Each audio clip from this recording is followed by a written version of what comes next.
don't see temporality component there. But here, most of the policy points, critical ones, have a temporality component. And that temporality ranges from 2025, 2035, 2040, 2032, and so on and so forth. So there is also an inbuilt accountability within the policy frame in order to ensure that the main policy recommendations are implemented.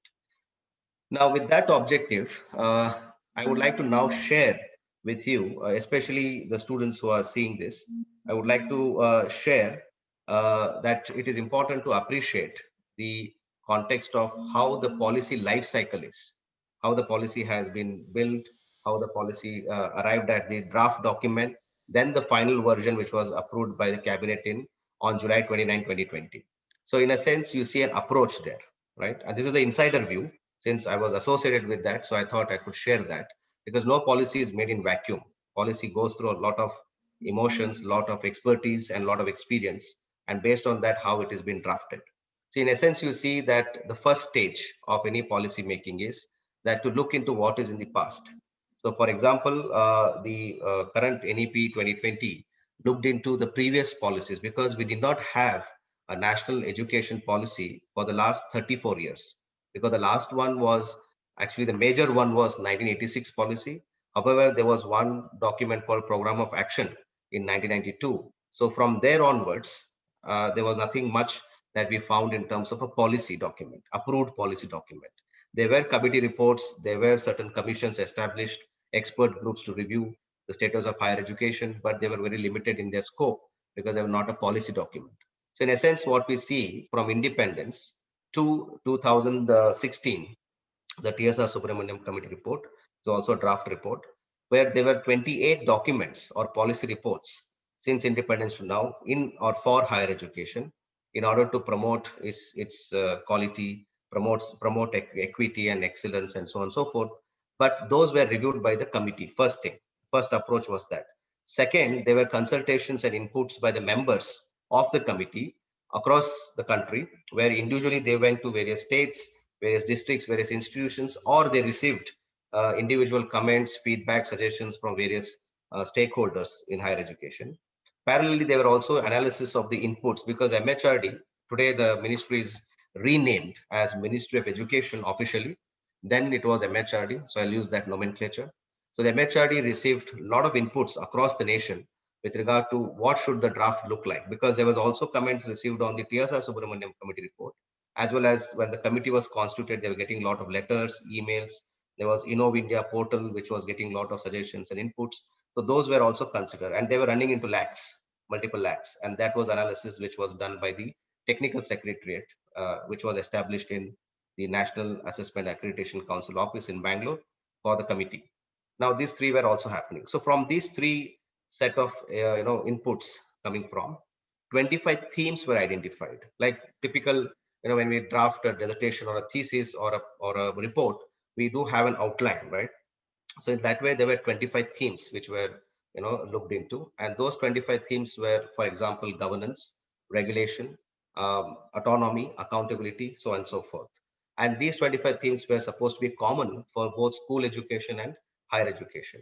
So that way, the committee started to streamline most of the inputs coming from these three steps. Parallelly, again, there were also further consultation with key stakeholders or select stakeholders in higher education based on what was coming out of here and also from the discussions within the committee. Then another activity was happening by the technical secretariat was to look into the global best practices in education, school to higher education.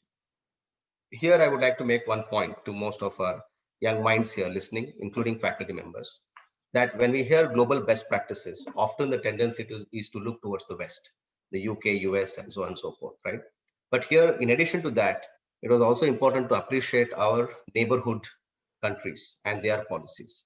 There, I would like to bring to your notice that the National Education Policy of Bhutan, our neighboring country, is a very, very insightful and interesting document. It is publicly available document. Please find it. I'm sure it is definitely available. At least we were able to find it without much hassle. So that document gave a very interesting set of insights. For example, the emphasis on the word learning as against or vis-a-vis education, emphasis on competences, the word competences, emphasis on graduate attributes, so on and so forth, was so deeply rooted into the policy and it was just in the neighborhood. And that was a very important document, which was very critical for the committee to also read through it, and the technical secretariat giving inputs from that to the committee members for debate and deliberation. Then here another point, since we are a university, we are part of education institution, I would again make a little provocative point, but for us to debate and discuss. When you talk about literature survey, it was important to see what has been, and here I'm speaking more on higher education point of view. Here we wanted to see what are the empirical work that are there in India by Indians in Indian institutions. I would rather say it was quite limited to the fact that we do research on so many other issues, but higher education as a field of study in itself, whether it's university governance, whether it is about autonomy, accountability issues, pedagogical issues, curriculum, was very limited empirical studies. There were many biographies, autobiographies, experiential insights, or experts making reports, but as an empirical study, very limited. However, there were many scholars from the West, like Philip Altbach, who is a very popular name in higher education in India, has done a lot of empirical work on this. Of course, there are exceptions, not that I'm not denying, but the quantity of work that is to be seen or could be seen is quite less. However, having said that, there is a lot of scope for us to now get into empirical work on higher education issues, especially with regard to governance, regulation, so on and so forth, from management perspective, from social science perspective, and so on and so forth. So in a sense, the committee considered these steps as an approach to come out with the draft version, which was running into a 484-page document, which was in also public domain, which was submitted end of May 2019, when the new government took over and established the first minister, the then Minister of Human Resource Development. The moment he took over the office, the first thing was submission of the document, the draft NEP 2019. Now the draft is long because it's 484 pages. However, it is still relevant because most of the policy points from the draft have been borrowed or has been finalized in the version which was approved on July 29, 2020. But what is important that please read the draft when you get time, because each of the policy points in the draft version has been laid out with certain rationale. So what is the rationale for making that particular policy point?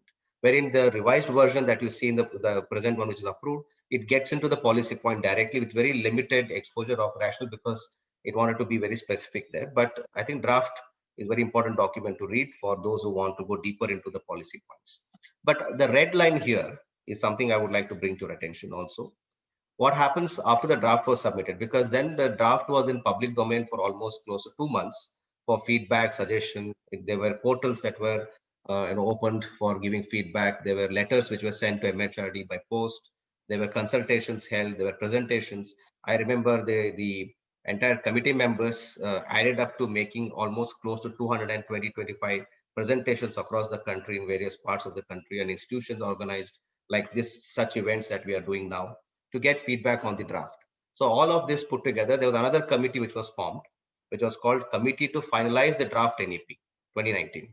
And that committee looked into all the feedback which is coming through these processes, also the feedback which was coming across the nation, right, which was in terms of suggestions and comments. And that was very, very, what you call, critical for the committee to finalize the draft because it's a nation's document. And one thing I saw, also being part of that committee, that the feedback from the higher education fraternity was very less as we expect it to be. With the simple calculation that there are 900 plus university and 44,000 plus colleges in the country. Even if one college submits 2 suggestions, it should have running into lakhs, but that number was simply not visible. But the feedback was coming from parents, feedbacks were coming from employers, some of the training institutions, so on and so forth. But it was more of clarificatory feedback. But of course, there were some few who were very substantive feedback, which was very helpful. So in a sense, this is the policy life cycle. So the approach is seen here. The draft was finalized from this approach, as well as the final version based on the suggestions. And to sum up, one way of looking at it is, unlike previous policies, the NEP 2020 kind of focuses more on evidence, more than expertise and experience in order of priority, right?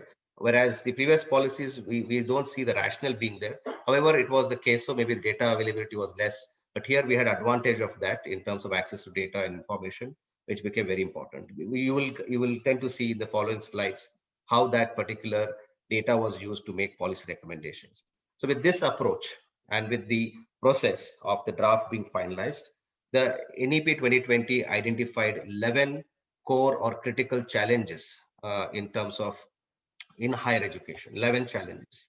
And when we talk about these challenges in the next slide, I would also like to make this point very clear that the higher education ecosystem in the country, which I just mentioned, 900 plus universities, 45,000 colleges, and many standalone institutions, what we see is that there are islands of excellence within them, right? They're outperforming, but there are many who are in the sea of mediocrity for various reasons, by their own reasons or by exogenous reasons. So reasons that they become very critical in terms of survival and sustainability. So when I'm talking about challenges, we are looking at the majority of the institutions, not on those islands of excellence per se. So from this evidence that was gathered through this process, the following set of challenges were identified. I'll go one by one very quickly, but we can also come back to them in the discussion section. First challenge in higher education, which needs attention by policymakers in terms of policy recommendation, was that the higher education ecosystem in the country is severely fragmented. When we say fragmented, it is in terms of the organization structure. For example, the All India Survey of Higher Education and other databases that are at disposal at various state government level tell us that, especially the college level, more than university. Of course, universities are also exposed to such problem, but more the colleges. That 44,000 plus colleges that we have in the country, out of that, 20% of the colleges have enrollment of 3,000 and above, as well as with faculty members ranging from in numbers of 150 to 180. Whereas this is 3%, sorry, 3% of the colleges have enrollment of more than 3,000 and faculty of 180 to 200. Whereas 20% of the 44,000 colleges have enrollment of less than 100 with 3 or 4 or maximum 5 faculty members. So this system itself is ranging between such, on one hand, you have these huge numbers in terms of colleges, and you have this very few numbers in terms of the majority of the colleges. So that fragmentation opens up challenges of resource optimization, resource sharing, and so on and so forth. And sustainability is first important issue, but more than that, quality in terms of education when they are actually exposed to areas of sustainability. Second is less emphasis on development of cognitive skills and learning outcomes. Now, as I said, there are islands of excellence who are doing it, but there are many who are unable to even understand the notion of cognitive skills and learning outcomes in terms of curriculum. They might have designs, they might have intentions, but whether they're translating towards the larger outcomes is a big question to be asked. Then, this is another important issue I would like to bring in. In other words, there exists this very strong silos that we see across disciplines in higher education. Maybe some of your listening might echo the same. Maybe in your previous institution or in your collaborations that you might see that there are rigid separations of academic disciplines, right? Commerce, science, arts, engineering, medical, so on and so forth. So this rigid separation of discipline is a major barrier for innovation, especially for research and of course for teaching to some extent. But the victims end out to be our faculty members and students, because if they harness it, then they are able to make the best out of it. If they're not, then they're losing out on many interesting and creative ideas. So this separation of disciplines is a major challenge and it has to be addressed, and that's a very important issue. Then accessibility, as I mentioned, with the gross enrollment ratio of just 26%, wherein we are seeing the world with above 85-90% of enrollment is very problematic. And this is a perennial problem since independence, and NEP 2020 reiterates this particular point that we need to ensure not only accessibility or expansion, but with equity. Then this is a point that limited teacher institution autonomy. Majority of the higher education institutions face a challenge in terms of teachers having autonomy and within the institution, and institutions lacking autonomy due to regulatory system. So this is kind of a vicious cycle that the regulatory bodies curtail autonomy at institutional level, and further those institutions tend to pressurize faculty members or teachers with limited autonomy, and that becomes a vicious cycle, and that's a big challenge. And this is where NEP 2020 comes with certain major policy recommendations and structural changes. Then this is another component. When you have autonomy for faculty members, there has to be also certain professionalism in terms of merit-based career management and progression of faculty and institutional leaders. So that is another challenge which is not there. and they are inadequate currently, and it has to be harnessed.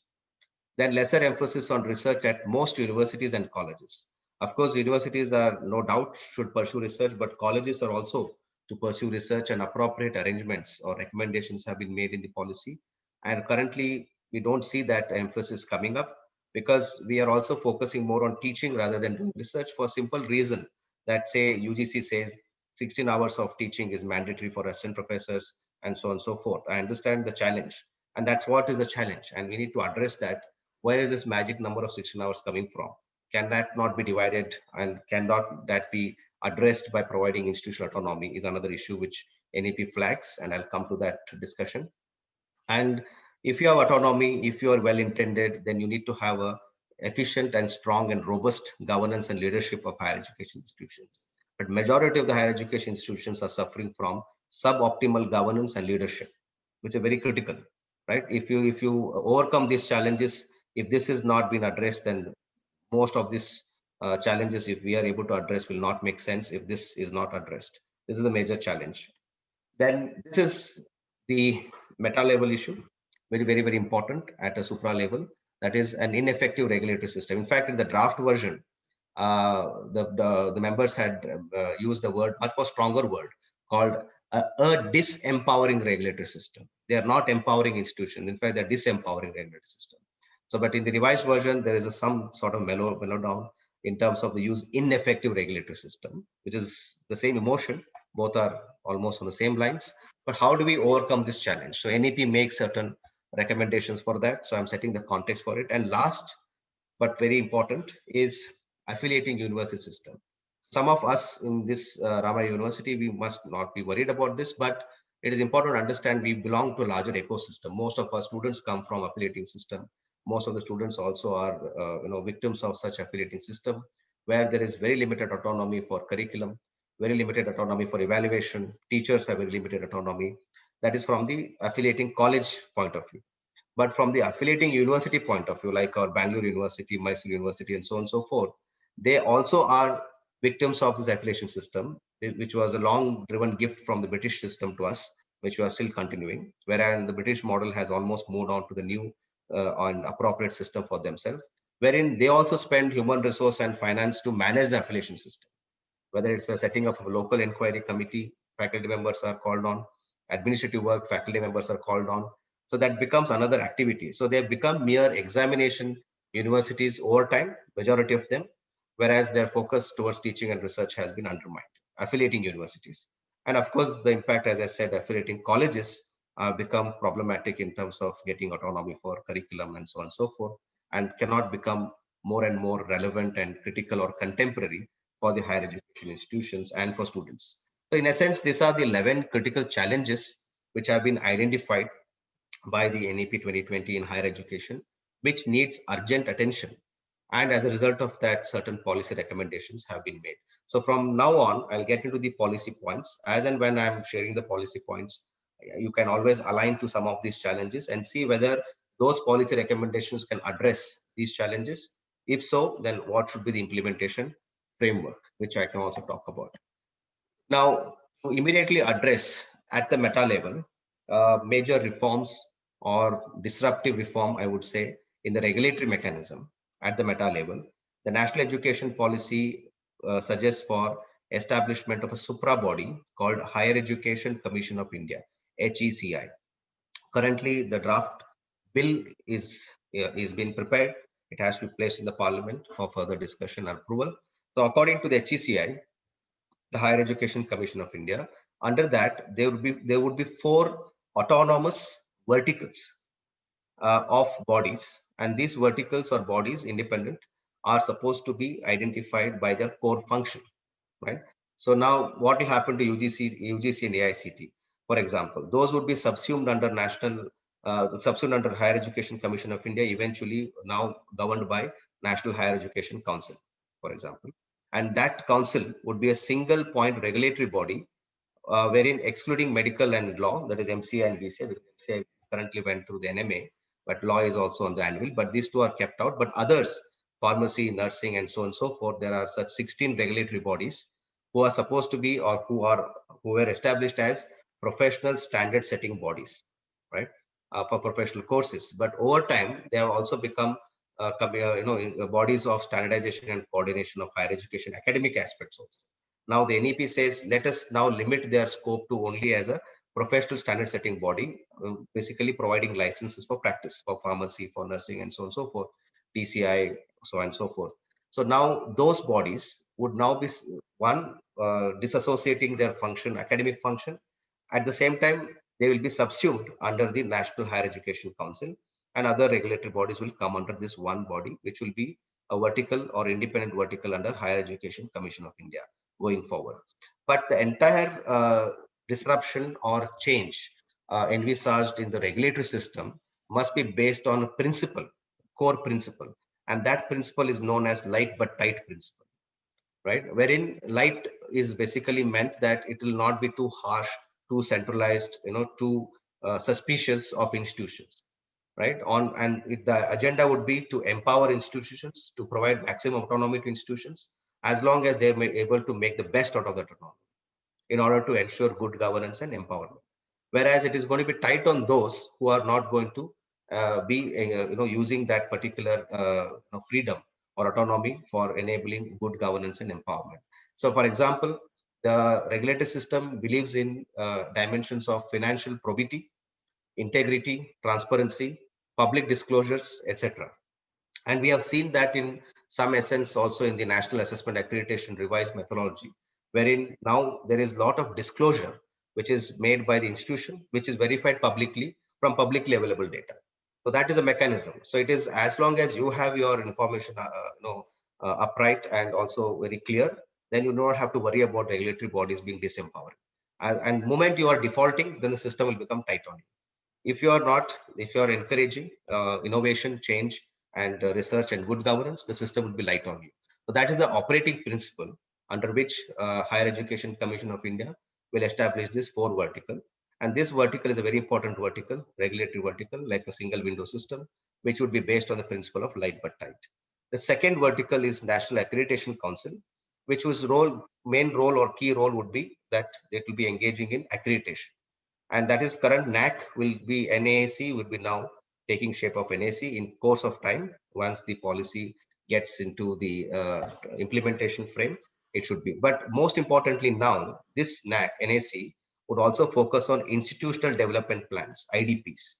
It is basically the institutions who would come out with their short-term, mid-term, long-term. That is 3-year, 5-year, and 10-year, or 5-year, 10-year, 15-year, either of that plan of action, vision action, and accordingly, the NAC would be engaging with the institutions, and they would try their best to become more and more autonomous from any of these bodies, the NAC, and try to be more objective in their criteria assessment, which doesn't mean that they are not, but they are trying to be best and more objective over time. Then the third, because NAC accreditation becomes very important for future purpose, because institutions who are going to be now restructured, accreditation becomes an important criteria for that. Now, third is Higher Education Grants Council.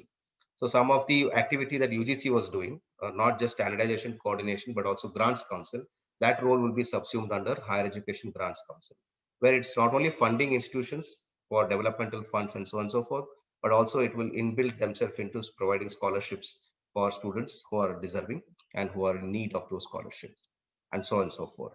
Now, fourth version is as I said, the one of the challenge was that institutions have not had effective learning outcomes and cognitive skills. General Education Council has been envisaged in a document which would frame expected learning outcomes and graduate attributes. This is a very important component in NEP, which highlights the importance of graduate attributes. And each degree program must have certain graduate attributes clearly defined. We do it, but we need to now internalize it in our teaching, learning, and evaluation process. So in essence, these are the four verticals. Moment it came in the public domain, there was a lot of critique in terms of whether this would lead to centralization of higher education. Will it be against the spirit of the Constitution's concurrent list, wherein education is a concurrent list vis-a-vis state or union list? These were immediate questions. Now, let me also clarify, because I'm now associated with the Karnataka state government's task force to implement NEP. There, to give an example of how the spirit of Constitution, the spirit of decentralization is kept in mind, is that except National Accreditation Council, The other three, there's a National Higher Education Regulatory Authority, Higher Education Grants Council, General Education Council, have been also envisaged in the task force discussion that we should also have a similar bodies at the state level. We also right now we have Karnataka State Higher Education Council, which is already in practice. Now that should evolve to become State Higher Education Regulatory Council. Then there should be State Education Council on the lines of General Education Council. There should be State Higher Education Grants Council on the lines of Higher Education Grants Council. However, the state has now also considered establishment of State Council for Research and Innovation, which would be on the lines of National Research Foundation. We shall come to that eventually, but with the operating principle of light but tight. This is also envisaged at the state level. Similarly, few states have also established either task force, either committees to look into implementation of NEP, and they are also thinking on those lines in terms of how to appropriate it at a state level to overcome the issue of centralization. Moving on, the main policy points. This is one regulatory change which is happening, and that would appreciate and acknowledge some of the main challenges which I mentioned in my initial slides. Among the 11 challenges, it could address the challenge of disempowering or ineffective regulatory system. The previous slide that I showed, it will able to address the challenges of autonomy and accountability. It will be able to address the challenge of suboptimal governance and leadership, and so on and so forth, and that is the body, and also cognitive skills and learning outcomes. Now, what are the other suggestions? So accessibility, as I said, is the issue, and NEP says in order to enhance GER from from current 25.8% to 50%, in addition to the brick and mortar institutions, by increasing number of universities, by increasing number of degree awarding autonomous colleges, we could also harness two things. One I have not mentioned, but I can talk about it orally. One is, can we use technology to reach out for degrees, which we are doing currently to the extent that we are responding to the pandemic. But that was not envisaged then. Nobody predicted the pandemic then, but still now the momentum is there in addition to that. But also ODL, open distance learning. There's a stigma attached to the ODL in terms of its quality, in terms of its efficaciousness and all those things. But at the same time, they also play important role for many who are unable to do what you call both earning and learning. So that way, can ODL become another way of reaching out? Of course, with all quality checks, with all standardization and all those things. So those are the two additional thing in addition to the existing.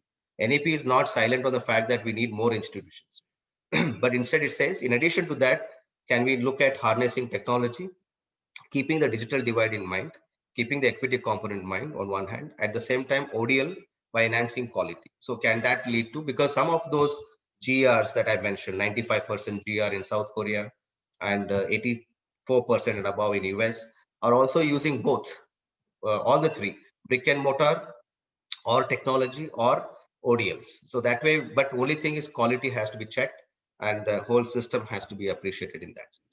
Second, NEP also talks about providing holistic and multidisciplinary education. To do that, we have to focus on the third point. If this comes in, then this part will also be more efficient. But what does it mean, holistic and multidisciplinary? Multidisciplinary is self-explanatory. That is, the rigid separation between disciplines have to be now addressed or overcome by having campuses like us.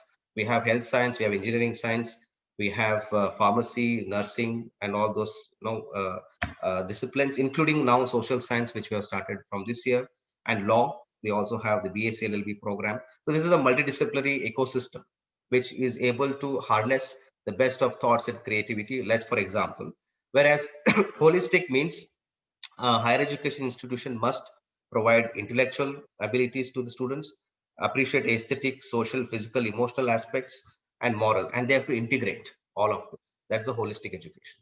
So that is where we focus on. I think our Directorate of Skill and Lifelong Learning is doing a lot of things on these lines, where especially connecting the emotional, social, moral with intellectual and aesthetic. But I think that should become a norm. Currently, we are treating most of the higher education students, treating them as co-curricular and extracurricular activities. And NEP says that going forward, we should not have this nomenclature at all.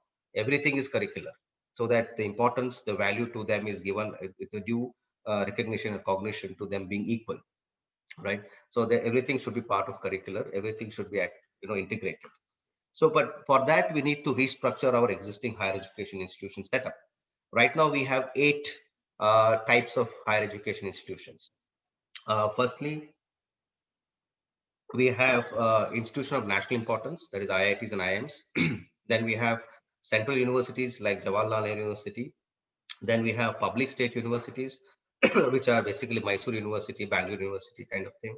Then we have state private university like our university, Rama University of Applied Sciences. Then we have public deemed university. For most of you, because this was a surprise to me at least when we started to work on this, Indian Institute of Science is a public deemed university. Then there is private deemed university like Christ University, Jain University in Bangalore, for example. Then there is State Open University, Karnataka State Open University, which is a public state university with different function. Then we have Indira Gandhi National Open University, Central Open University. So this is a very complex structure that we have, the higher education ecosystem. And remember that how students tend to go across this structure. And as a result of that, there is also a lot of changes in terms of teaching, learning, and research and evaluation by virtue of the type. At the same time, college also, we are very complicated. We have private college, private aided, unaided, affiliated, autonomous, and standalone institutions like our polytechnic and so on and so forth. So that's a very complex structure also. So NEP says this structure, the existing structure, are based on ownership. Who owns them? Owning meaning who supports them in terms of financially, who appoints the heads of the institution, is the basis on which we call something as public state universities. A governor is the appointee, a person who appoints the vice chancellor of a state university, and the state is the university is governed by respect to state university acts, and the resources come from respect to state government. So the state government becomes the kind of a owner there of a public state university.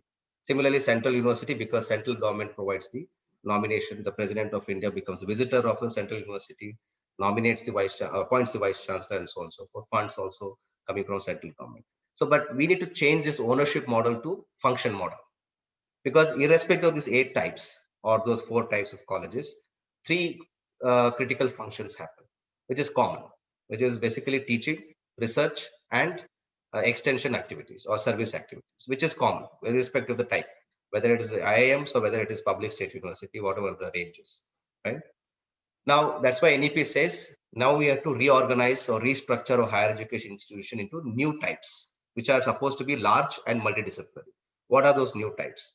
First is there should be a research based higher education institution where the focus is on research with some teaching. Then second type could be teaching universities or teaching higher education institutions where the focus is primarily on teaching but with significant research. The third type is degree awarding autonomous college, which focuses on teaching and ensure that the undergraduate students are given due focus. Like, for example, some of the colleges, especially the autonomous colleges, are almost ready because they are giving all the requirement for degrees award to be awarded. But only thing is the final degree comes from affiliating university, right? But they do all the other activities within the college. So in essence, we are seeing that these three new types have to come, and these 3 new types must be established by 2035, going forward in the next 15 years gradually. And as a result of that, accreditation becomes an important component. Either you can invite them to be existing institution in respect to state can be invited to be whether 1, 2, 3. Like if you ask me, just for the sake of discussion, this is not a policy decision, but I'm saying that IISc could be in the type 1 currently because they have undergraduate program, but they're focusing significantly on research. Like universities like us and others could be type 2 to start with, because this is not a hierarchy. There's no caste system here. There is also flexibility that today you are type 2, but tomorrow in another few years, you're ready to become type 1. Or you are type 1, but you now want to go to type 2. That is left to the institution and its institution development plan. And that kind of flexibility is there. So today we are ready to be type 2, and we are focusing on teaching but conducting significant research.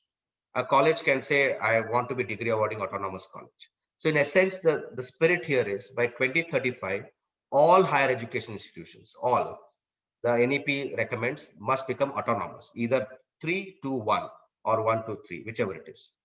That's the intention, and that emphasis must be given on geographical representation of these 3 types across all districts where due investment and funding must be provided. These are all barriers and challenges to come from, but at the same time, that has to be the norm, is what NEP tends to say. The second set of points quickly, I'll rush now a little faster because we have one more point for discussion. Now, I'll not let me talk about optimum learning environment.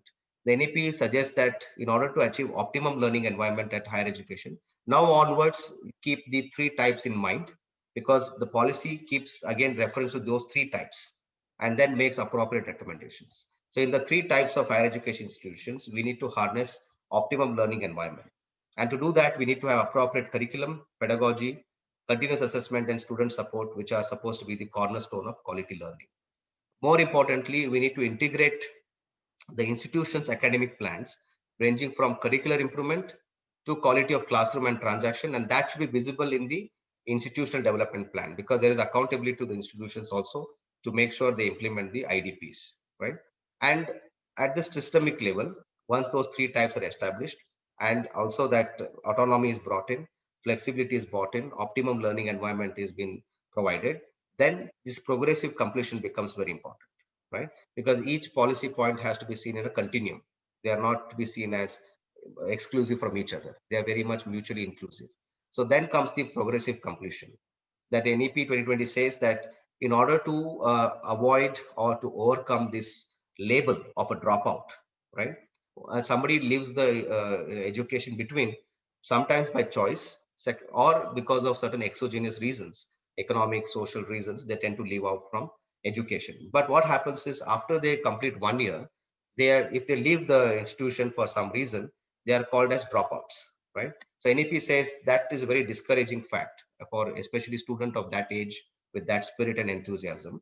We need to appreciate that 1 year time and give them certificate that a person has completed so and so credit hours in this particular year or this particular program. Secondly, if they complete 2 year and they make up their mind that okay, I need to now go and earn and come back and fund my education, there should be diploma. Then there should be degree after 3 years. And if they can leave after 3 years, they will get a full degree. But if they think they need to now enhance further a research-based undergraduate program, then they have an option to go for 4th year, right? Which will be an honors degree or a research degree, which will be given as a 4th year. Now, what happens to masters? So this is the undergraduate level reform. At the master's level, institutions given the autonomy to them based on the principle of light but tight, the regulatory system. All that is important as a context. Higher education institutions will have the flexibility to offer different designs of master's program, because if they regulate, that's why I put the disruptive changes that has to be seen in regulatory system. If that is a precondition, these are the changes that have been envisaged, right? Because if you don't see them in continuum, then there is some sort of um, no lack of connection there. So if that happens, the higher education institutions, remember the three types I shared, will have the flexibility to offer different designs of master's program. It could be 2 year for those who come after 3 year and join a master's program. It could be 1 year for those who will come after the 4th year, or it could be simply an integrated 5 year UG PG program, right? So that in a sense it become 1 year master, but it will be a continuous program. It's like almost a package of 5 years for a student to complete that program and end with their master's degree. And MPhil, as you know, has been discontinued in the policy. And Dr. Balram committee, fortunately, I was also part of it, which was looking into the revamping the research culture and MPhil PhD regulations by the UGC, also recommends discontinuing of MPhil, and that has to be now made into a norm and practice, with almost 2 committees recommending that. We're not far from changing this order, but this has been discontinued. But PhD shall be based on the master's degree or 4 year bachelor's degree with research will be the qualification. Now I'm the last second or third point here. I'm not going to belabor much on it. Now, if you're looking at regulatory change, if you're looking at restructuring of higher education institutions, and then if you're looking at a major shift or a change in the kind of undergraduate and postgraduate program with optimal learning environment, institutions also have to accommodate that. To do that, we need an efficient, independent, and effective leadership and governance within institutions also. That's a very important thing, right? We have systemic change at a macro level, then we have structural curriculum change at the meso level. At the micro level, we need to have institutions also to evolve to this particular issue of reforms. So by, as I said, 2035, all higher education institutions must become autonomous as the policy envisages. Then what it tends to argue is there should be strong self-governance and outstanding merit-based appointments of institutional leaders, right? There should be no subjective criteria for appointing institutional leaders. It should be outstanding merit-based individuals who will be given that chance, and self-governance should be enhanced, where the role of the government would be minimal based on the principle of light but tight. The role will be very, very minimal. So the Board of Governors, NEP, also recommends the composition of the board of governors.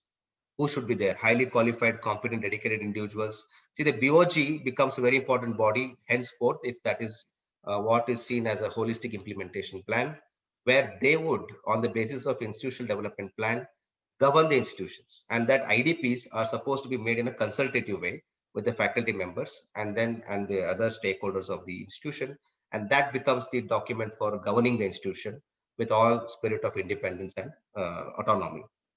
Now, last but not the least here was internationalization at home. Again, for the flexibility of the program, National Higher Education Qualification Framework will be established by the General Education Council, the other vertical under the Higher Education Commission of India, but internationalization at home. So NEP envisages that we have been pretty passive in our internationalization program. Going back to the body universities that we had, especially Nalanda, Takshashila, Vallabhi, that model that we had, we have long forgotten that model, and they were the epitome of internationalization of that time, way back in the centuries old epitome that they were. But now we should also borrow that spirit. That's what the preamble, the NEP talks about, and as a result of that, it argues for how do we engage in internationalization in an aggressive mode, not just being passive, that is student exchange and all, but also not looking at one way, but how to retain our young minds going to other countries by providing quality education. And the previous slides, the policy recommendations would help us to appreciate those kind of challenges that we have. If we are able to address those 11 challenges, can we provide them internationalization experience in our own country in a way? And that is the spirit in which NEP recommends light but tight regulation, recommends for BOG and so on and so forth. And the last point is with regard to National Research Foundation. If you have all the curriculum issues, pedagogy issues, student-friendly kind of programs and all those things, what happens to research?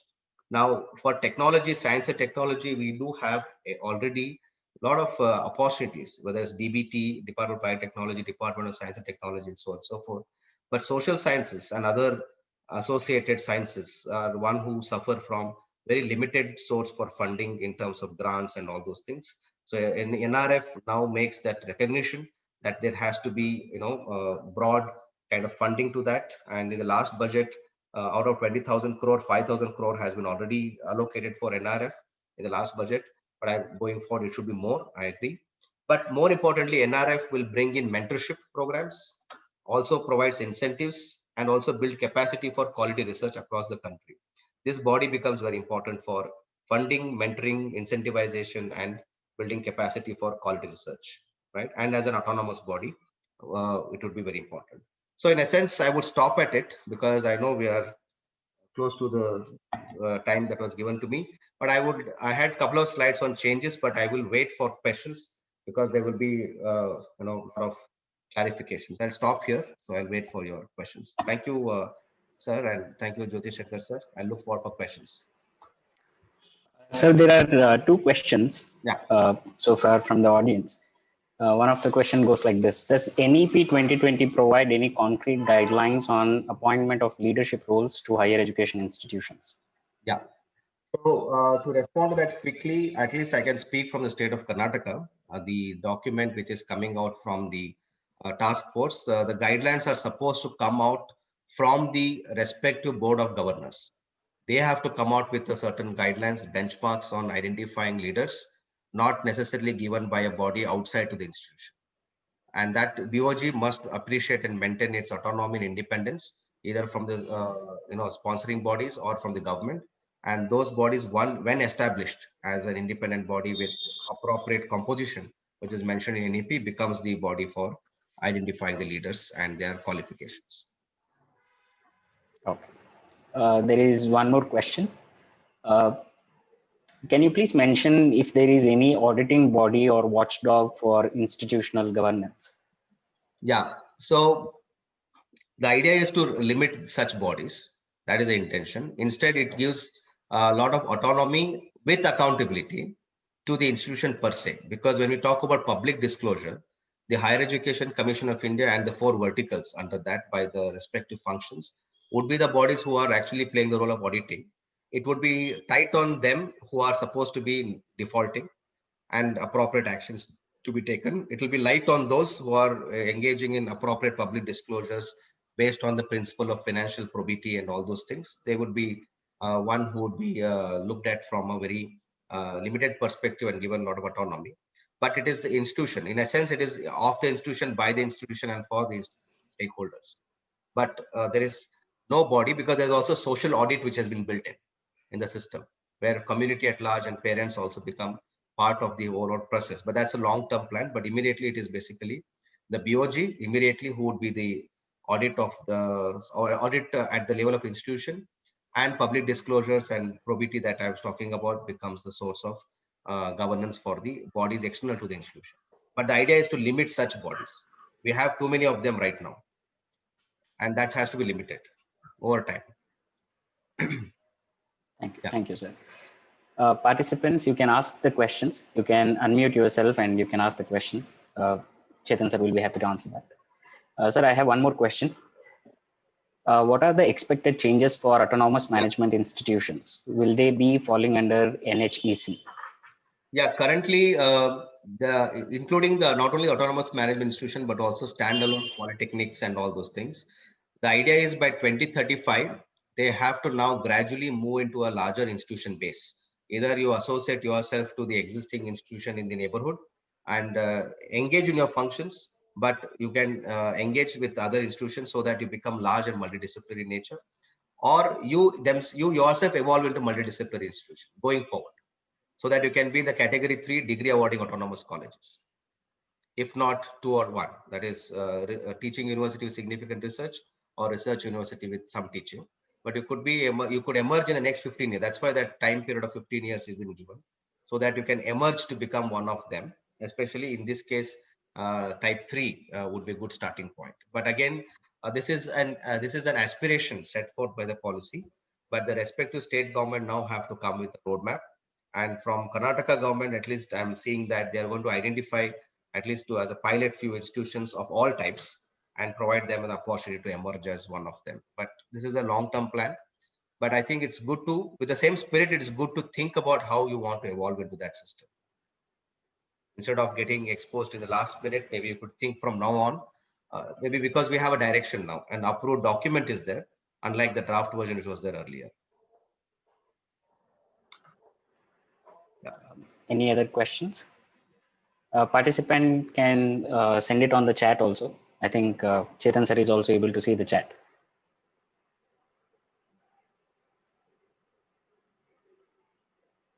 So if there is any question, you can unmute yourself and ask. Otherwise, you can also send it in chat.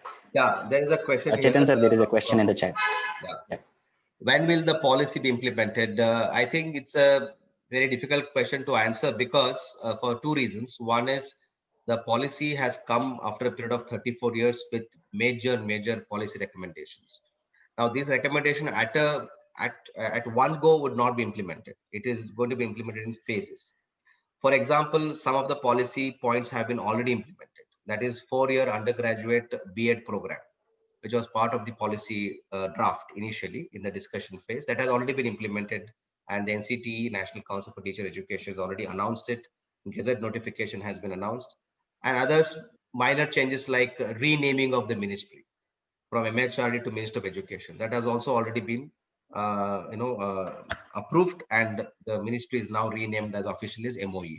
So in a way, what I'm trying to say is that there are policy points which have already been implemented, but there are major ones. That is, as I said, the institutional restructuring, regulatory system, and all those. So, and like Higher Education Commission of India, the draft bill is ready. It has to be approved in the parliament.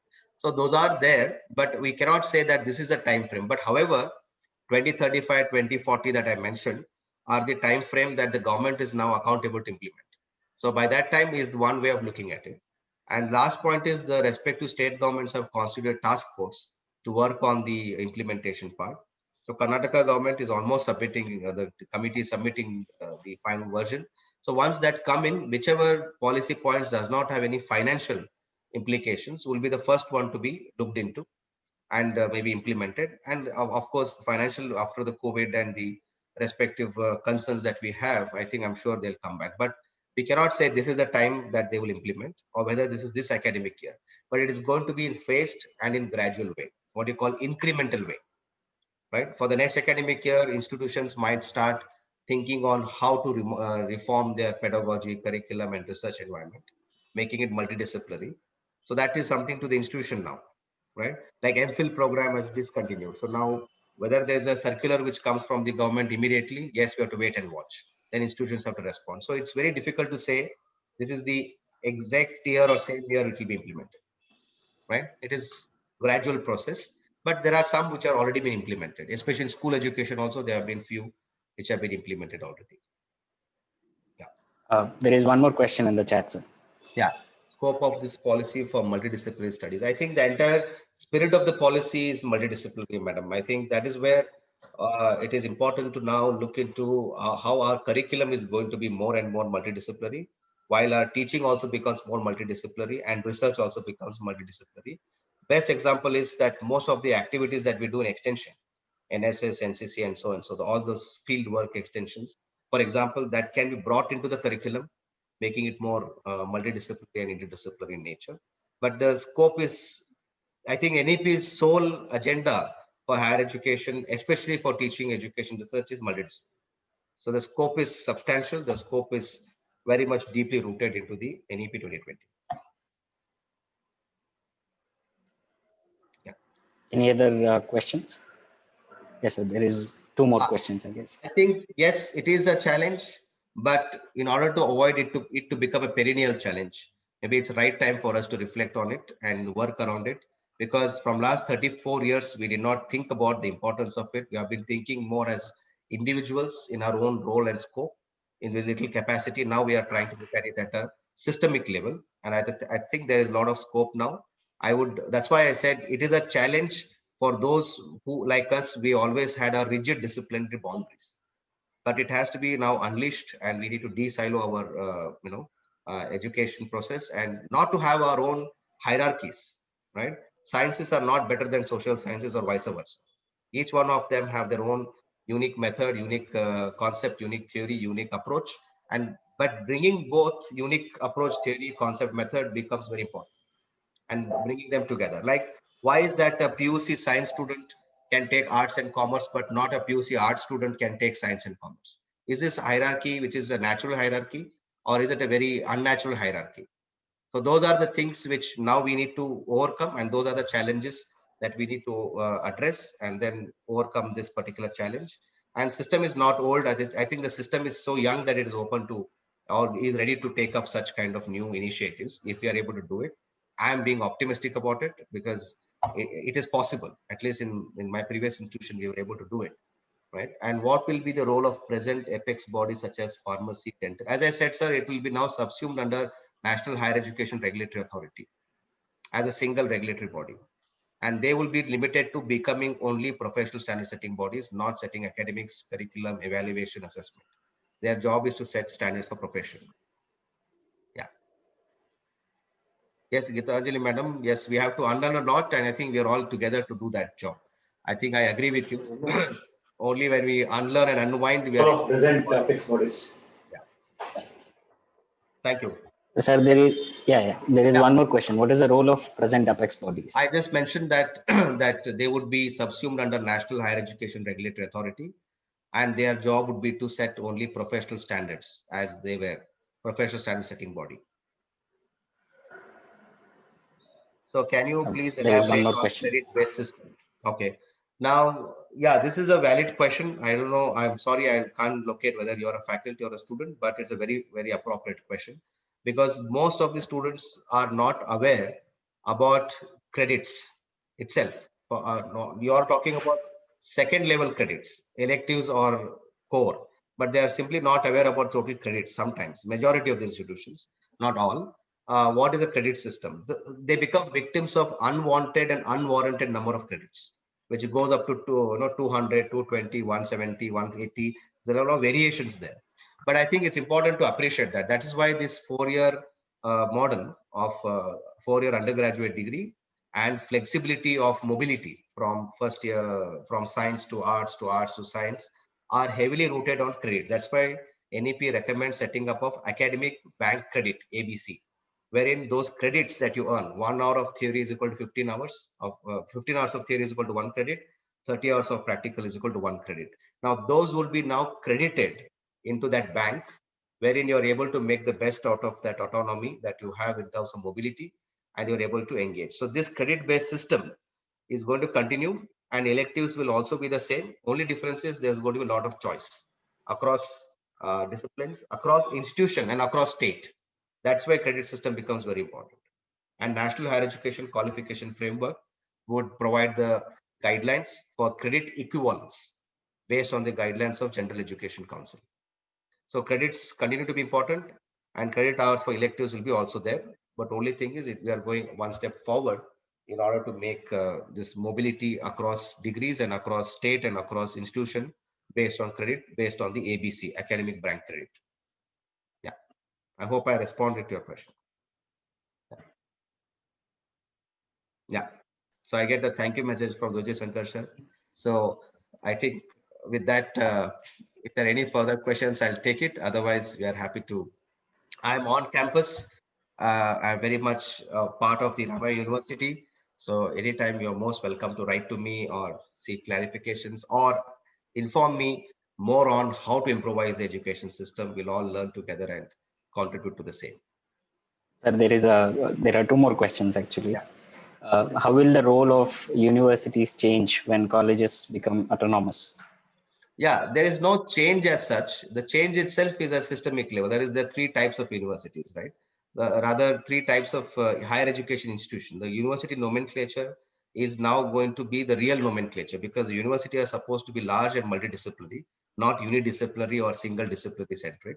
Because the idea of university is to have the universe within the campus, and so that there is a lot of learning that is happened. So that is one major change which will happen to the university per se, and the role of universities will change. But colleges becoming autonomous, yes, some of them are already ready. Most of them might not be ready.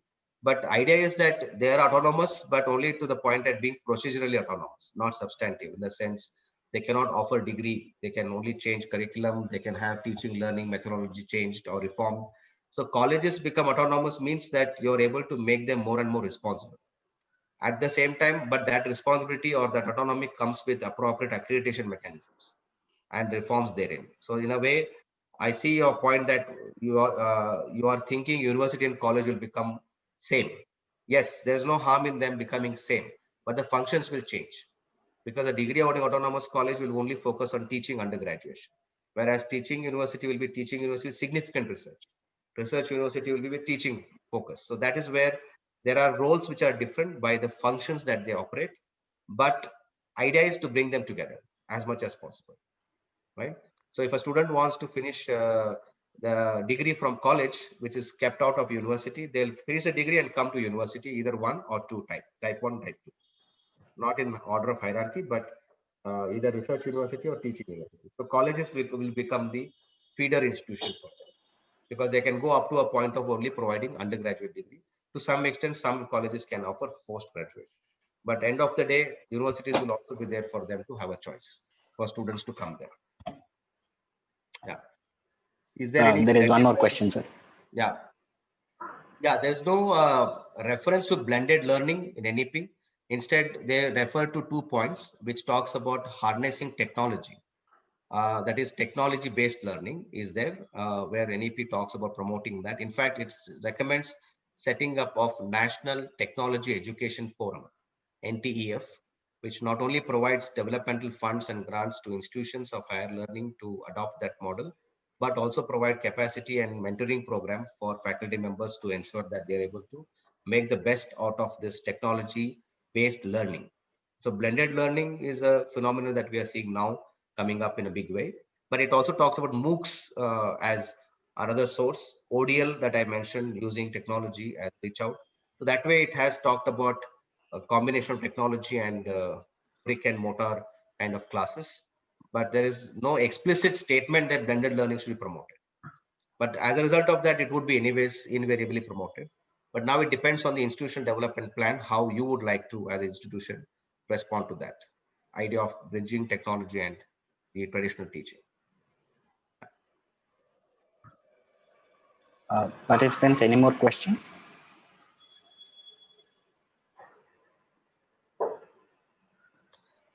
So, Okay. just I one hope there is clarification. no questions, but Just one clarification to a friend who asked on blended learning.